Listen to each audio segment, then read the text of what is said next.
5 മാസം മുമ്പ് വിദേശത്ത് നിന്നൊരു ഫോൺ കോൾ, ഒരു പെൺകുട്ടിയുടെ ഫോൺ കോളാണ്. അവൾ കുറേ അധികം സംസാരിച്ചു. അവളുടെ പഴയ ജീവിതത്തെക്കുറിച്ച്, കല്യാണത്തിന് മുമ്പുള്ള ജീവിതം, കല്യാണം കഴിഞ്ഞിട്ടുള്ള ജീവിതം. ഒരുപാട് സങ്കടമുള്ളൊരു കുട്ടി. അപ്പോൾ കല്യാണം വരെ അവൾ പറയുന്നത് കല്യാണം വരെ എല്ലാം ഹാപ്പി ആയിരുന്നു വെച്ചാൽ, പക്ഷേ കല്യാണത്തിന് ശേഷം ഒരുപാട് പ്രോബ്ലംസ്, ഹസ്ബൻഡായിട്ടുള്ള പ്രോബ്ലം അല്ല, അല്ലാതെയുള്ള ഫാമിലി പ്രോബ്ലംസ് ഒക്കെ ഒരുപാടുണ്ടായി. പിന്നെ അവളെ തളർത്തിക്കളഞ്ഞ പ്രോബ്ലം എന്ന് പറയുന്നത് അവളെ രണ്ടാമത്തെ കുട്ടി പ്രീമച്വർ ബർത്തായിരുന്നു. ഡോക്ടർ പറഞ്ഞു കുട്ടിയെ കിട്ടത്തില്ല. ഐസിയുടെ പുറത്തിരുന്ന് കരഞ്ഞും പ്രാർത്ഥിച്ചും കാത്തിരുന്നും ആ കുട്ടിയെ തിരിച്ചു പിടിക്കാൻ. അങ്ങനെ അവൾ ജീവിതത്തിലേക്ക് തിരിച്ചു വന്നു. പിന്നെ കാര്യങ്ങളിങ്ങനെ സ്മൂത്തായിട്ട് നടന്നുകൊണ്ടിരിക്കുമ്പോഴാണ് ഇവളുടെ മൂത്ത കുട്ടി, ഒരു അസുഖമില്ലാത്ത കുട്ടിയാണ്, പക്ഷെ പെട്ടെന്ന് ആശുപത്രിയിലായി. ഡോക്ടർ പറഞ്ഞു കുട്ടിയെ കിട്ടാൻ ഒരു സാധ്യതയില്ല. വീണ്ടും പ്രാർത്ഥിച്ചു ആ കുട്ടിയെ തിരിച്ചു കിട്ടി. അപകടനില തരണം ചെയ്തു, പക്ഷേ ലൈഫ് ലോങ് മെഡിക്കേഷൻസ് എടുക്കേണ്ടി വരും. ഇവൾക്ക് ജോലി ഉണ്ടായതുകൊണ്ട് ഇവളുടെ ഇൻഷുറൻസ് ഒക്കെ കവർ ചെയ്തു പോയി. ഇവൾ എന്നെ വിളിക്കുമ്പോൾ ഇവൾ പറഞ്ഞ ഒരു പ്രയർ റിക്വസ്റ്റ് ഇതാണ്: അച്ഛാ, കുറേ നാൾ ലീവ് എടുത്തിട്ടുണ്ട്. അപ്പോൾ എൻ്റെ കമ്പനിയിൽ നിന്ന് കുറേ പേര് പറഞ്ഞു വിടുന്നുണ്ട്, ടെർമിനേറ്റ് ചെയ്യുന്നുണ്ട്. ആ കൂട്ടത്തിൽ എൻ്റെ പേര് വരാതിരിക്കണം അച്ഛൻ, പ്രാർത്ഥിക്കണം. പിന്നെ പ്രാർത്ഥിക്കാമെന്ന് പറഞ്ഞു, തീർന്നു. കഴിഞ്ഞ ആഴ്ച അവൾ വീണ്ടും എന്നെ വിളിച്ചു. സങ്കടത്തോടെ വിളിക്കുന്ന അവളുടെ ജോലി പോയി.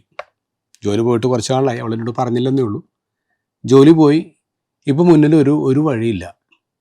കുട്ടിയുടെ വിദേശത്തായതുകൊണ്ട് തന്നെ മെഡിക്കൽ ചിലവെന്ന് പറഞ്ഞാൽ ഹ്യൂജാണ്.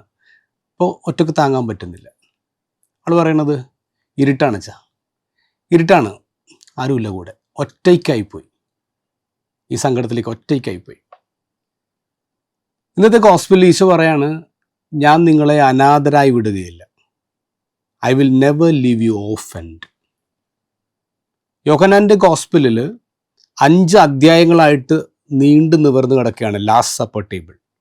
അവിടെ നിന്നുള്ളൊരു ചെറിയ കഷ്ണമാണ് ഇന്നത്തെ ഗോസ്പൽ എന്ന് പറയാം. അതിലാണ് ഈശോ പറയുന്നത്, ഞാൻ നിങ്ങളെ അനാഥരായി വിടുകയില്ല. ഈശോ ആരോടാ പറയുന്നത്? ഈശോ പറയുന്നത് തൻ്റെ ഡിസൈപ്പിൾസിനോടാണ്. ചിന്തിക്കേണ്ട ഒരു കാര്യം, ഈ ഡിസൈപ്പിൾസ് 3 വർഷം മുമ്പ് അവർക്കുള്ളതൊക്കെ ഉപേക്ഷിച്ചിട്ട് ഈശോയുടെ പുറകെ കൂടിയ ആൾക്കാരാണ്. അവരുടെ ജോലി, അവരുടെ ഫാമിലി, അവരെത്ര പേരുടെ എനിമിറ്റിയാണ് വിളിച്ചു വരുത്തിയിട്ട് ഈശോയുടെ കൂടെ നടന്നിട്ട്. അപ്പം അങ്ങനെ ഈശോ കൂടെ ഉണ്ടാകുന്ന ഉറപ്പോടുകൂടി മുന്നോട്ട് പോകുന്ന ആൾക്കാരാണേ. അവിടെയാണ് ഈ ലാസ്റ്റ് സപ്പർ ടേബിൾ ഈശോ പറയുന്നത്, ഞാൻ പോവാണ്, ഞാൻ എൻ്റെ അപ്പൻ്റെ അടുത്തോട്ട് പോവാണ്. ഇവർ ഷോക്കായിപ്പോയി. കാരണം ഇവരിനി അനാഥമാക്കപ്പെടുകയാണ്. They're going to be orphan. Isho ഇല്ലെന്നോ പറയുന്നത്. അപ്പോൾ അതുകൊണ്ട് തന്നെയാണ് അനാഥമാക്കപ്പെട്ടവരുടെ ചോദ്യം ഉണ്ടാകുന്നത്. ഈശോ പറയുന്നത്, ഞാനൊരു പിതാവിൻ്റെ ഭവനത്തിലേക്ക് പോകുന്നു, അവിടെ അനേക വാസസ്ഥലങ്ങളുണ്ട്. അപ്പോൾ തോമസ് ഇടപെടുന്നുണ്ട്. തോമസ് പറയുന്നുണ്ട്, നീ എവിടെയൊക്കെ പോകും ഞങ്ങൾക്ക് അറിഞ്ഞൂടെ, പിന്നെ വഴി ഞങ്ങൾ എങ്ങനെ അറിയും? ഫിലിപ്പോസ് പറയുന്നു, ഞങ്ങൾക്ക് പിതാവിനെ കാണിച്ച.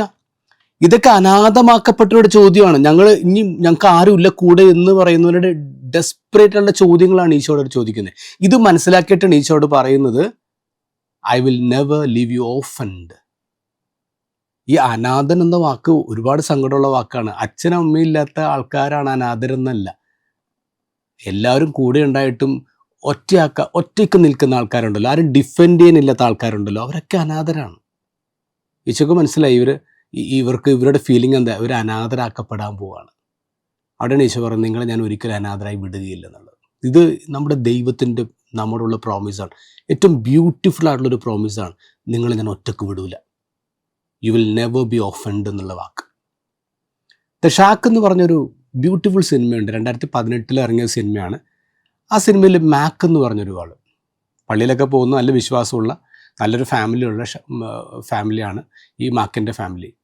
അപ്പോൾ ഈ മാക്കിന് 3 കുട്ടികളാണ്, ഭാര്യയുണ്ട്. ഇവരൊരു ഔട്ടിങ്ങിന് പോവാണ്, ഒരു നൈറ്റ് ഔട്ടിന് പോവാണ്. അങ്ങനെ അവർ ഒരു ലേക്കിൻ്റെ സൈഡിലാണ് പോയി താമസിക്കുന്നത്. അപ്പോൾ മാക്കിൻ്റെ ഇളയ കുട്ടിക്ക് 4-5 വയസ്സേ ഉള്ളൂ. മിസ്സി എന്ന അവളുടെ പേര്. അവൾ മിസ്സിങ് ആവാണ്. പോലീസിലേക്ക് അറിയിച്ചു, പോലീസ് ഒന്ന് അന്വേഷിച്ചു. അങ്ങനെ 3-ാം ദിവസമാണ് ഇവളെക്കുറിച്ചൊരു അറിവ് കിട്ടുന്നത്. കാടിനുള്ളിലൊരു ഷാക്കിൻ്റെ അകത്ത് ഇവളുടെ രക്തത്തിൽ കുളിച്ച വസ്ത്രം കിട്ടാണ്. ഇവളുടെ ബോഡി കിട്ടുന്നില്ല. അപ്പോൾ പോലീസ് ഒരു കൺക്ലൂഷനിൽ എത്തുന്നു, അവിടെ ഒരു സീരിയൽ കില്ലർ ഉണ്ട്, കുട്ടികളെ മാത്രം കൊല്ലുന്നവൻ, അവനായിരിക്കും കുട്ടിയെ കൊണ്ടുപോയത്. മാക്കും ഫാമിലി ആകെ തകർന്നു പോവാണ്. മാക്കിൻ്റെ ഏറ്റവും വലിയ തകർച്ച എന്ന് പറയുമ്പോൾ മാക്കിന് വിശ്വാസം കംപ്ലീറ്റ് ആയിട്ട് നഷ്ടപ്പെട്ടു. ദൈവത്തോട് വല്ലാത്ത ദേഷ്യം മാക്കിന് വരാണ്. പിന്നെ പള്ളി പോവില്ല. മാക്ക് ഡ്രിങ്ക്സ് എടുത്തു തുടങ്ങി. 1 വർഷം മാക്കിൻ്റെ ഫാമിലി ലൈഫും മാക്കിൻ്റെ ലൈഫും കംപ്ലീറ്റ് ഷാറ്റേർഡായി. അപ്പോൾ മാക്കിൻ്റെ ഒരു ലെറ്റർ കിട്ടാണ്. ആ ലെറ്ററിൽ എഴുതിയേക്കണ ഇങ്ങനെയാണ്: 1 വർഷമായില്ലേ, നമുക്ക് കണക്ക് തീർക്കണ്ടേ. അപ്പോൾ മാക്ക് എന്നിട്ട് കണക്ക് തീർക്കാൻ ആ കുടിലേക്ക് വരും എന്ന് പറഞ്ഞിരിക്കണം, ഷാക്കിലേക്ക് വരും എന്ന് പറഞ്ഞ് എഴുതിയിരിക്കുന്നത്. അപ്പം മാക്കിന് തോന്നി സീരിയൽ കില്ലറായിരിക്കും. ഇവൻ വീട്ടുകാരോടൊന്നും പറയാതെ, ഭാര്യയോടൊന്നും പറയാതെ ഒരു തോക്കൊക്കെ സംഘടിപ്പിച്ചിട്ട് ഇവൻ പോവാണ്, അല്ല കൊന്നുകളയാണ്. അത്രക്ക് ദേഷ്യം ഉള്ളിൽ, മകളെ കൊന്നുകളഞ്ഞവനോട്. അങ്ങനെ ഈ മനുഷ്യൻ അവിടെ ഷാക്കിലെത്തുകയാണ്. ഷാക്കിലെത്തുമ്പോഴാണ് അവൻ ഇതുവരെ പരിചയമില്ലാത്ത 3 ആൾക്കാർ, സ്ട്രേഞ്ചേഴ്സിനെ കാണുന്നത്. അവന് മനസ്സിലാവുന്നു അവരല്ല കില്ലേഴ്സ് എന്ന്. പിന്നീടാണ് അവന് മനസ്സിലാകുന്നത് അത് ത്രിത്വത്തിലെ 3 ആളുകളാണ്: പിതാവ്, പുത്രൻ, പരിശുദ്ധാത്മാവ്. ഇവനെ സമാധാനിപ്പിക്കാൻ വിളിച്ചിരിക്കുകയാണ്. ഇവിടെ കൂടെ അവൻ താമസിക്കുകയാണ്. പക്ഷേ ഇവന് ഒട്ടും അക്സെപ്റ്റ് ചെയ്യാൻ പറ്റുന്നില്ല. ഒരു ദിവസം പിതാവായ ദൈവം ഇങ്ങനെ അടുക്കളയിൽ ഇങ്ങനെ ജോലി എടുത്തുകൊണ്ടിരിക്കുമ്പോൾ ഇവനടുത്ത് വരും. ഇവനടുത്ത് വന്നിട്ട് പറയാണ്, വളരെ പേഴ്സണലായിട്ട് പറയാണ്: എനിക്ക് നിന്നോട് വല്ലാത്ത ദേഷ്യമാണ്. നീ ഓൾ മൈറ്റി അല്ലേ, നീ ഓൾ പവർഫുൾ അല്ലേ, നിനക്ക് അറിയാമായിരുന്നല്ലോ എൻ്റെ കുട്ടിക്ക് എന്താ സംഭവിക്കാൻ പോണെന്ന്, എന്നിട്ടും നീ എൻ്റെ കുട്ടിയെ രക്ഷപ്പെടുത്തിയില്ലല്ലോ. ഇത് തന്നെയല്ലേ നീ നിൻ്റെ മകനോടും ചെയ്തത്. അവൻ കുരിശിൽ കിടന്നിട്ട് എൻ്റെ പിതാവ് എന്തുകൊണ്ട് എന്നെ ഉപേക്ഷിച്ചെന്ന് കരഞ്ഞപ്പോഴും നീ അവൻ്റെ കൂടെ നിന്നില്ലല്ലോ. എന്നെ സ്നേഹിക്കുന്നവരെ തനിച്ചാക്കുന്ന ഒരു വൃത്തികെട്ട സ്വഭാവം നിനക്കുണ്ട് ദൈവമേ. അപ്പോൾ ദൈവം ചെറിയ ചിരിയോട് പറയും: മാക്ക്, യു മിസ് അണ്ടർസ്റ്റുഡ് മീ. എന്നിട്ട് ദൈവത്തിൻ്റെ കൈ ഈ മാക്കിൻ്റെ കൈയോട് ഇങ്ങനെ ചേർത്ത് വെക്കുമ്പോൾ, മാക്ക് നോക്കുമ്പോൾ ദൈവത്തിൻ്റെ കരങ്ങളിൽ ഒരു ആണിപ്പഴുത്. അപ്പോൾ ദൈവം പറയും: എൻ്റെ മകൻ അവിടെ ഒറ്റയ്ക്കായിരുന്നില്ല, എൻ്റെ മകൻ കുരിശിൽ ഒറ്റയ്ക്കായിരുന്നില്ല. V were together. ഞങ്ങൾ ഒരുമിച്ചായിരുന്നു.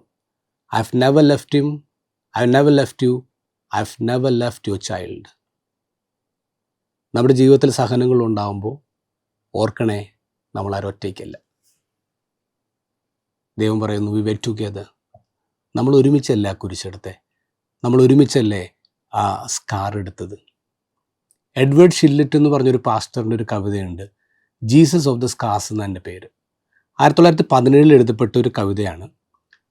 1-ാം ലോക മഹായുദ്ധകാലത്ത്, അപ്പോൾ ഈ എഡ്വേർഡ് ഷില്ലറ്റ് ബ്രിട്ടനിലെ ഒരു പള്ളിയിൽ പാസ്റ്ററാണ്.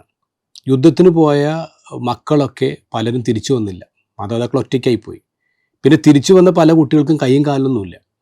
അങ്ങനെ ഒരു ഡാർക്കായിട്ടുള്ള സിറ്റുവേഷനിൽ നിന്നുകൊണ്ട് എഡ്വേർഡ് ഷില്ലറ്റ് അവരെ സമാധാനിപ്പിക്കാൻ എഴുതിയ കവിതയുടെ പേരാണ് ജീസസ് ഓഫ് ദ സ്കാർസ്. അതിൽ ചോദ്യം ഇങ്ങനെയാണ്: my wound is hurting, where is the balm? My wound is hurting, where is the balm? അങ്ങനെ ചോദിച്ചുകൊണ്ടാണ് തുടങ്ങുന്നത്. പക്ഷെ അവസാനത്തിലേക്ക് വരുമ്പോൾ ഭയങ്കര പോസിറ്റീവ് നോട്ടിലാണ് ആ കവിത അവസാനിക്കുന്നത്. എത്ര ഇരുട്ടിലും ഈശോയെ നിൻ്റെ കണ്ണുകൾ ഞങ്ങൾക്ക് നക്ഷത്രങ്ങളാണ്, എത്ര ഇരുട്ടിലും നിൻ്റെ തിളങ്ങുന്ന കണ്ണുകൾ ഞങ്ങൾ നക്ഷത്രങ്ങൾ പോലെയാണ്. എന്നിട്ട് പറയുന്നത്, ഏത് ഇരുട്ടുള്ള മുറിയിലേക്ക് നീ കയറി വരുന്നു, നിൻ്റെ മുറിവ് കാണിച്ചു തരുന്നു. നിന്നെപ്പോലെ മുറിവേറ്റ വേറെ ഏത് ദൈവമുണ്ട്? നിന്നെപ്പോലെ മുറിവേറ്റ വേറെ ഏത് ദൈവമുണ്ട്? Jesus of the cross. Isho എന്ന് നമ്മോട് പറയുന്നു: I will never leave you orphaned. നിങ്ങളെ ഞാൻ ഒരിക്കലും അനാഥമായി വിടുകയില്ല. This is Jesus promise. Happy Sunday. വചനജായ വചനജായ വചനജായ വചനജായ